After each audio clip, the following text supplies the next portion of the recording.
Alright guys, second annual, the reading of A Die Hard Christmas, and also sponsored by PBR and Bottles. Kids love that one. You guys can all say hi. You want to say hi to the people out there in TV land? Hi! Alright, you guys ready? A Die Hard Christmas. Let's see. Daddy's only had 2 beers tonight, so hopefully I don't stutter over it. 'Twas the night before Christmas, and up in the tower, everyone was partying, except for one wallflower. Everybody see? Mama!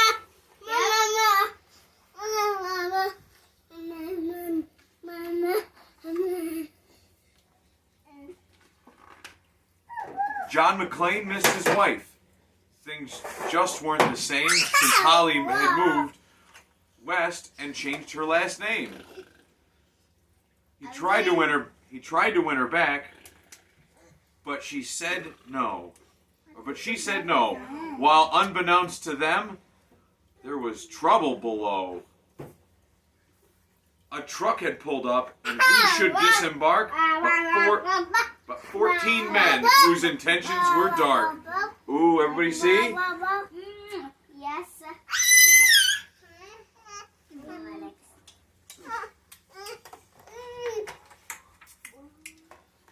They spoke not a word and unloaded big crates. They cut the phone lines and locked all the gates. Ooh, that's so bad. Carl swept the ground floor, shooting every guard dead, while visions of barabons danced in his head.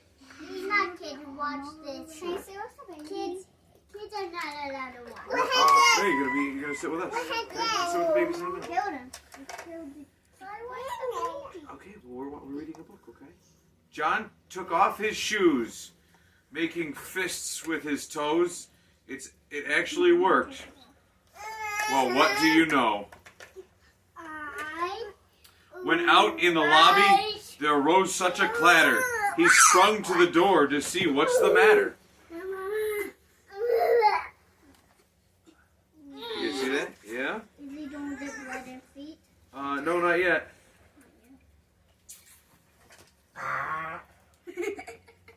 When what to his wondrous eyes should appear, holy crap, there are terrorists in here.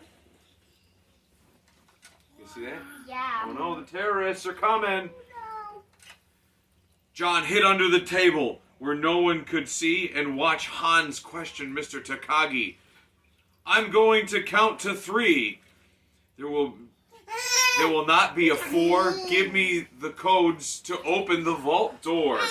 Uh-oh. Mr. Takagi. I think something bad's about to happen, guys. Yeah. I don't know the codes, so go ahead and shoot. Okay, said Hans Gruber, and ruined Takagi's suit. Uh-oh. A little bit of Santa's food dye on that door right there. That's so bad. Huh? Did he got blood? Probably. John tried to call the cops by pulling the alarm, but instead called the bad guys who tried to cause him harm. Hiya, look at that. One of the bad guys, look at he's getting them. Wham. Because today, around this time of year, is St. John McClane's Day. That's what this is when we do the reading. But John killed Tony, who had very small feet, and sent him to the terrorists as a Yuletide treat. He put a Santa's hat on the German, and eyes all aglow, wrote, "Now I have a machine gun. Ho, ho, ho." Carl was furious. Tony was his brother. He chased John across the roof, and they shot at each other. John was able to escape through the ventilation shafts. Come out to the coast, he sighed. We'll have a few laughs. Uh-oh. You better this next year, kids. How are we coming on time? For 4:40. Okay, guys, you ready? At Nakatomi Tower, Sergeant Paul appeared. Yeah, he checked the whole lobby and saw nothing weird. He was pulling away and didn't get far. before Marco landed on the hood of his car. Pal drove away. Quinn, come here. Sit down, please. Pal drove away, backwards and screaming in fright. "Welcome to the party, pal," yelled John with delight.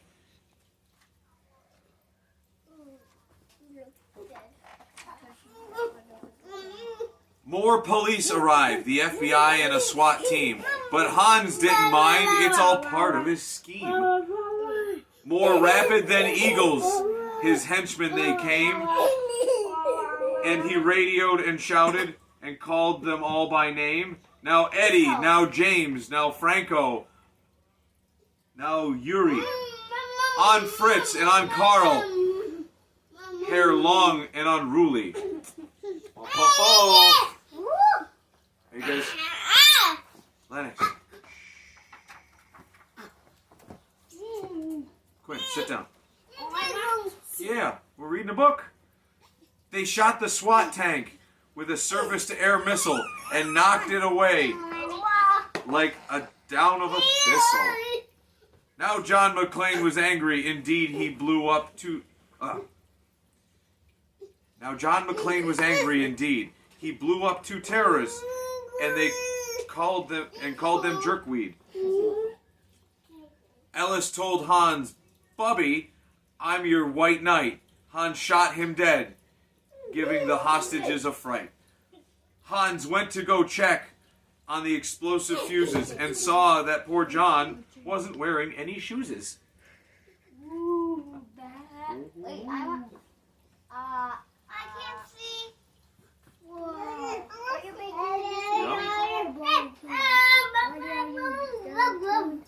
John fled from Carl and Hans, but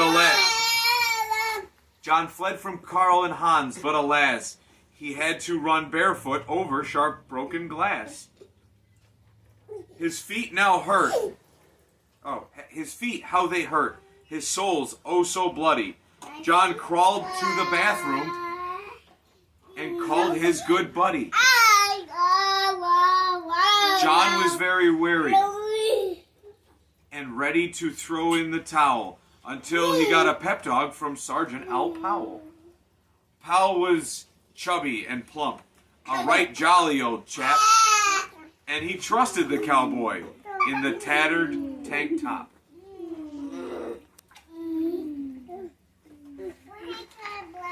Yeah. Oh, sorry. Didn't show the audience, our studio audience out there. Can you stop climbing around? Please sit down.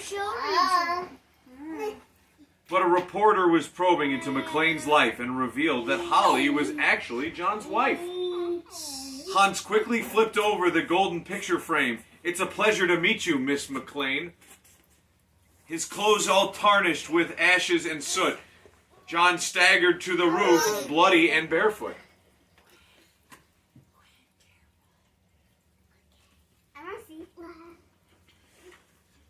Just stop jumping around, okay? We're reading a story.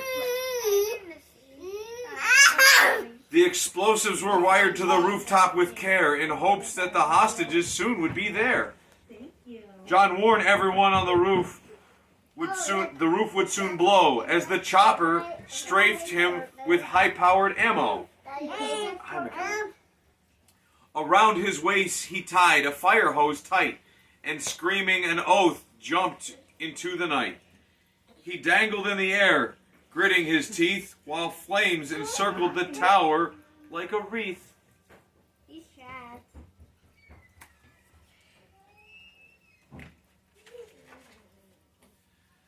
Fiercely fighting his way back inside, John yelled out, "Hans!"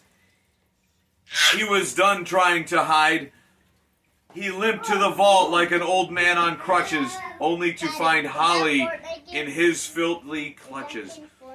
John dropped his gun, put his hands on his head. It seemed he and Holly soon would be dead. But with a secret gun taped to his back, John shot Hans in a surprise attack. Whoa ho ho! I don't see. Wait, that's the shoe.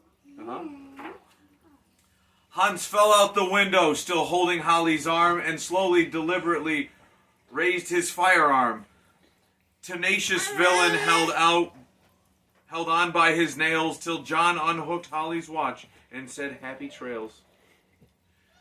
Bearer bonds fluttered like fresh fallen snow as Holly embraced her blood-splattered bow. Is that? Yeah, thanks, Bo. We had this problem last year. Yeah. So Merry Christmas to all. Be kind to one another, and most of all, yippee-ki-yay, mother truckers. And we modified that for the kids. And so, yup, and they give us a little piece here, the jerk reporter getting punched in the face, guys. That's right, we don't like him. We didn't like him in Die Hard 2 either. And then there's Argyle. He introduced us in the movie. He introduced us in the movie to one of the greatest Christmas songs of all time, Run Holiday in the Hollies. So, with that said, Merry Christmas from the LeBlancs and the Dohertys to you guys. Say Merry Christmas, guys. Merry Christmas.